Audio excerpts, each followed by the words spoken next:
Hello students, आज हम करते हैं assignment number 2, 7th class assignment number 2। अब ध्यान से सुनना, जैसे जैसे मैं रीड करती हूँ वैसे वैसे आप ध्यान से सुनना और देखना। तो स्टार्ट करते हैं। In the month of July the Beas and Ravi reverse overflowed due to heavy rainfall, causes flooding the field near Amritsar and Gurdaspur. अभी फ्लड आया था जुलाई मंथ में, ठीक है। उस टाइम के दौरान कहते कि ब्यास रिवर जो रिवर्स थी, जो नदियां थी, वो ओवरफ्लो होगी। ओवरफ्लो मतलब ज़्यादा पानी आ गया जिसमें। तो वो किस साइड ज़्यादा पानी आ गया? अमृतसर और गुरदासपुर में, जिसमें जो फील्ड्स से जो खेत थे वो पानी से भर गए। Looking at the flooded field, Harpreet asked her grandfather. Harpreet अपनी ग्रैंडफादर से कहती है, grandfather our crops are getting so much water. हमारी जो फसलें हैं उन्होंने बहुत ज़्यादा पानी ले लिया है। Yet why are they dying, इतना पानी ले लिया है तो फिर वो मर क्यों रही हैं? Which of the following is the main reason that plant cannot survive long during floods? कहते कि नीचे रीज़न दिए, इनमें से आपने एक रीज़न को चुनना है जिससे हमें पता लगे कि फ्लड, इतने फ्लड के अंदर पानी मिलने के बावजूद प्लांट्स जो हैं उनकी डेथ क्यों हो गई। ठीक है, तो आप रीज़न पढ़ते हैं। रीज़न फर्स्ट दिया है, the first reason is due to excess water. Excess मतलब ज़्यादा पानी मिलने से photosynthesis increases beyond their plant can not tolerate. कि पानी ज़्यादा मिल गया, उससे फोटोसिंथेसिस क्या हुई, ज़्यादा होनी शुरू होगी, जिसकी वजह से प्लांट की क्या होगी, डेथ होगी। तो ऐसा नहीं होता बच्चे। Photosynthesis does not require water so plants die. इन्होंने लिखा कि प्लांट्स को पानी की ज़रूरत नहीं होती फोटोसिंथेसिस के लिए, तो वो मर जाते हैं। पर यह बात तो झूठ है, क्योंकि हमने पढ़ा था कि प्लांट्स को एक तो कार्बन डाइऑक्साइड चाहिए, दूसरा वाटर चाहिए फॉर दी फोटोसिंथेसिस, तभी फोटोसिंथेसिस हो सकती है ना। नेक्स्ट है, plant can not perform photosynthesis under water so they die.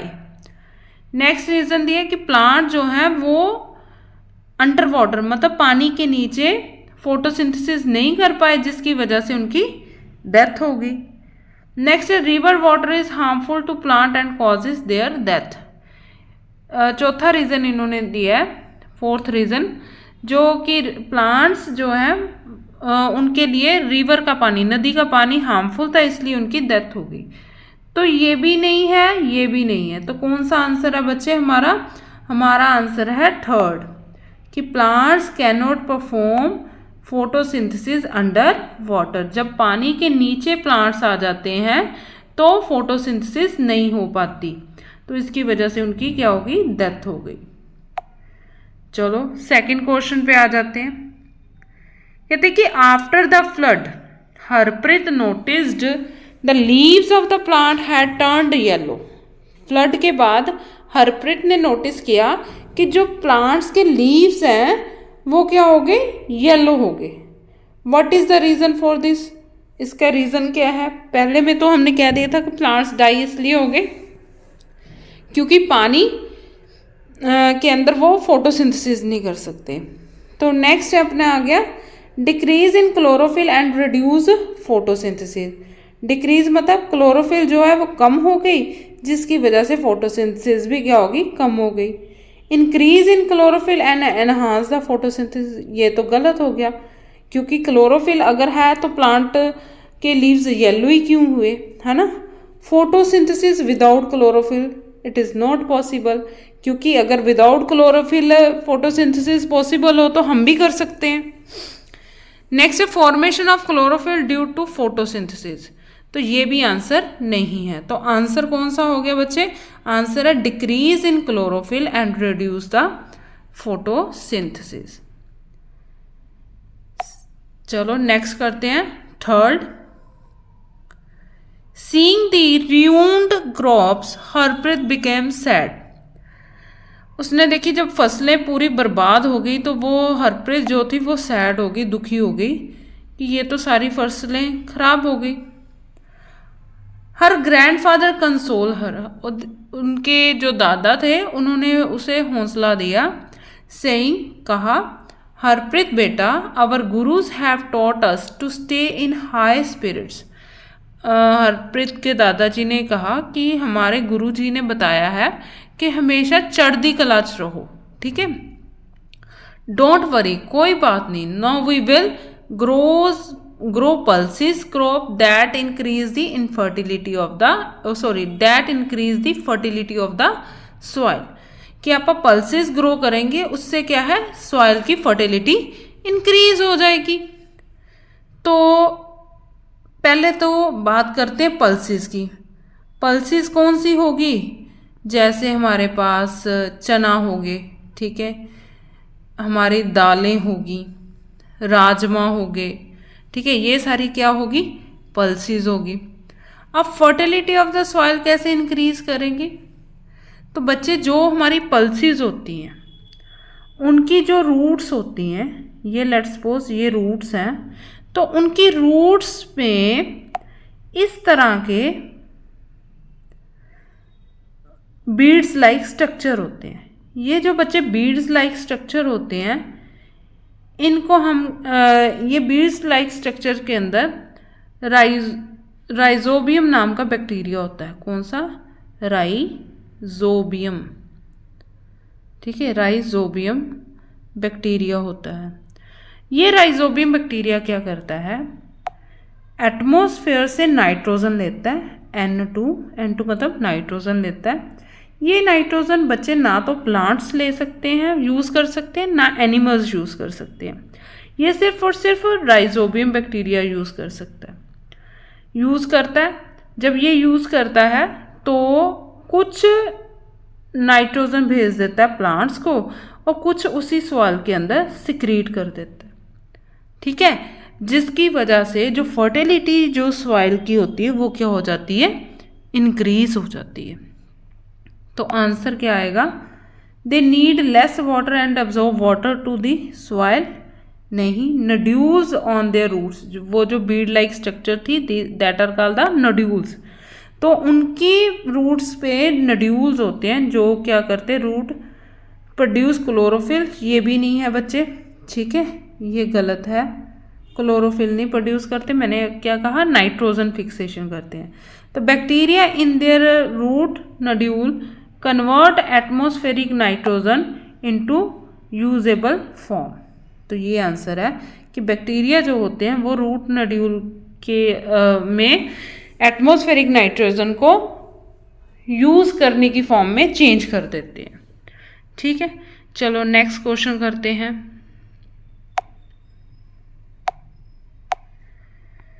On the way home Harpreet saw leafless thread like creeper. घर जाते हुए रास्ते में उनके जैसे पेड़ आता था तो उन्होंने थ्रेड लाइक क्रीपर देखे जिसको कस्क्यूटा कहते हैं। Around a tree she asked grandfather, उसने अपने दादाजी से कहा, this creeper has no leaves, इनकी कोई लीव्स नहीं है, पत्ते नहीं है। How does it get its food, तो ये खाना कैसे खाते हैं, ठीक है। तो अब भी मैं बताती हूँ आपको ये कस्क्यूटा अमरबेल क्या है, अभी देखते हैं अपा, वेट। बच्चे ये देखो कस्क्यूटा की फोटो है, ये येलो कलर की बेल होती है, इस तरह से येलो कलर की, और सिमिलरली ऐसे ही दिखती है। अगर आपने अपने आसपास एरिया के अंदर देखा हो, इस तरह से ही दिख रही होती है। और दिखाती हूँ कस्क्यूटा की पिक्चर, ये देखो, ये देखो कस्क्यूटा, ये इस पे कोई लीफ नहीं है, कुछ नहीं है, कोई स्ट्रक्चर नहीं है जिससे ये अपने फोटोसिंथेसिस कर सके। ये देखो, है ना, ये तार लाइक वायर लाइक एक स्ट्रक्चर है, तो ये है कस्क्यूटा की स्ट्रक्चर। अब देखो नड्यूल की स्ट्रक्चर देखो, ये देखो beads like structure present on a root, these are called the nodule. अब इन नोड्यूल्स के अंदर क्या होता है, इन नोड्यूल्स के अंदर राइजोबियम होता है, बैक्टीरिया राइजोबियम, ठीक है, वो प्रेजेंट होता है। चलो नेक्स्ट क्वेश्चन करते हैं। तो अभी आपने कस्क्यूटा देखा है ना, जिसके ऊपर कोई लीफ नहीं था, कुछ नहीं था, तो फिर वो अपना फूड कैसे बनाता होगा? तो बच्चे कस्क्यूटा अपना फूड नहीं बनाता, वो दूसरों के ऊपर डिपेंड होता है।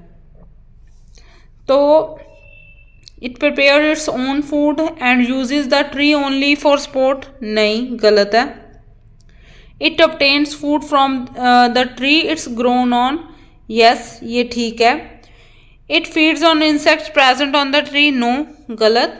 It depend only on water and need no food, no, गलत। ठीक है, तो आंसर अपना क्या आ गया? सेकंड, ठीक है, सेकंड एंड आंसर ठीक है। अब जो कस्क्यूटा होता है बच्चे, ये कैसा न्यूट्रिशन लेता है? ये पैरासिटिक न्यूट्रिशन लेता है, ठीक है। वो ऑर्गेनिज्म जो किसी के ऊपर डिपेंड हो फूड के लिए और उसको नुकसान पहुंचाए, उसको हम कहते हैं पैरासाइट, और उसके न्यूट्रिशन को बोलते हैं पैरासिटिक न्यूट्रिशन। चलो नेक्स्ट करते हैं, नेक्स्ट क्वेश्चन।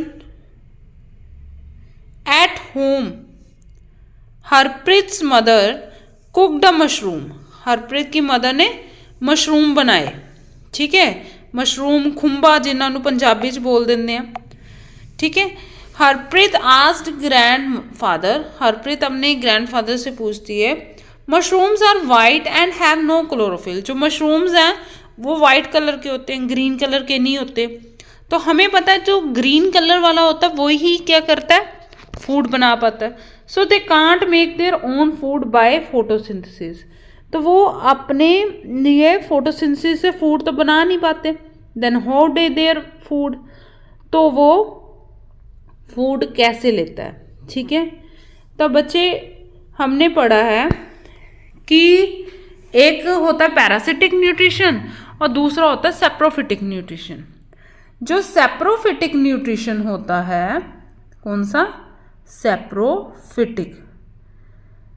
पैरासिटिक न्यूट्रिशन पे तो क्या होता है कि एक ऑर्गेनिज्म दूसरे ऑर्गेनिज्म के ऊपर डिपेंड करता है, ठीक है। जो सेप्रोफिटिक होता है बच्चे, वो डिपेंड करता है डेड एंड डिकेइंग ऑर्गेनिजम्स के ऊपर, डेड एंड डिकेइंग ऑर्गेनिजम्स के ऊपर, ठीक है। वहाँ पे ये फूड वहाँ से एब्जॉर्ब करता है, कैसे करता है वो भी देखते हैं। तो लेट्स सपोज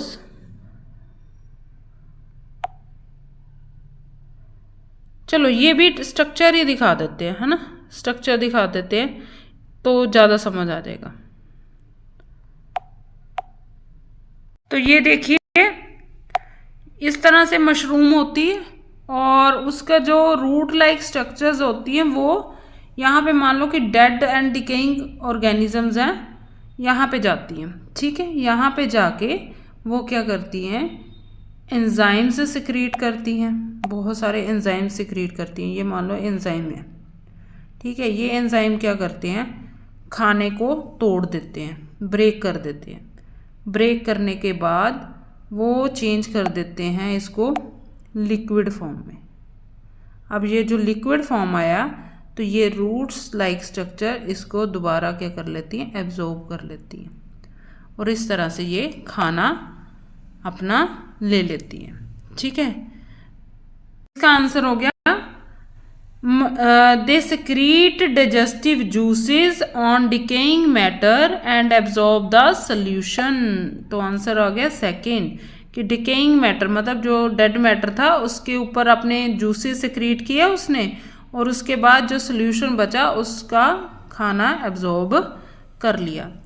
चलो आज का लास्ट क्वेश्चन करते हैं, बाकी आप कल करेंगे। What is the function of stomata present in leaves?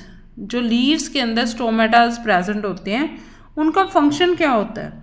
तो बच्चे उनका फंक्शन होता है एक्सचेंज ऑफ गैसेस। जो गैसेस लीफ को चाहिए या प्लांट को चाहिए, जैसे कार्बन डाइऑक्साइड चाहिए फॉर द फोटोसिंथेसिस और फोटोसिंथेसिस करने के बाद वो ऑक्सीजन गैस को निकालता है ना।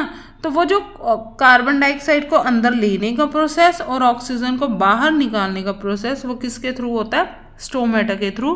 तो आंसर आ गया एक्सचेंज ऑफ गैसेस। चलो एक छोटा सा और क्वेश्चन है वो भी कर लेते हैं। Which of the following correctly represent the process of photosynthesis. Photosynthesis का कौन सा प्रोसेस शो कर रहा है? तो बच्चे देखो ये शो हो रहा है 6 carbon dioxide plus 6 water, chlorophyll की प्रेजेंस के अंदर, सनलाइट की प्रेजेंस के अंदर क्या बना, ग्लूकोज, और क्या रिलीज हुई, ऑक्सीजन। ये आंसर ठीक है। ठीक है, तो answer third is a correct. चलो बाकी अपन नेक्स्ट वीडियो में करेंगे, तब तक के लिए हैव अ गुड डे।